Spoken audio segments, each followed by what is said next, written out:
Ito naman yung available sa UTV. Ito UTV Farm 200cc. Ito yung isang klase UTV Farm.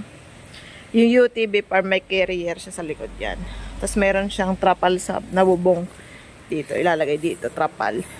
Steering wheel, automatic, full automatic. 2-seater. Yan, meron siyang carrier. 2-seater. Yan, 2-seater.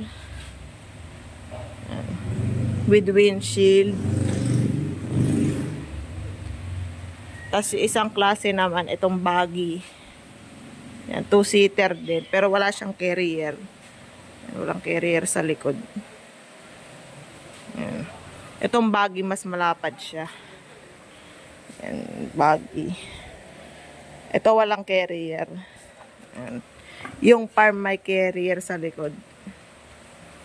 Yan. Ito yung likod ng buggy. Ito yung buggy. Ito yung UTV farm.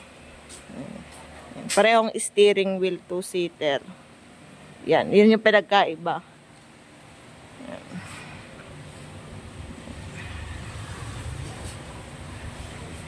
Halos pareho sila ng haba.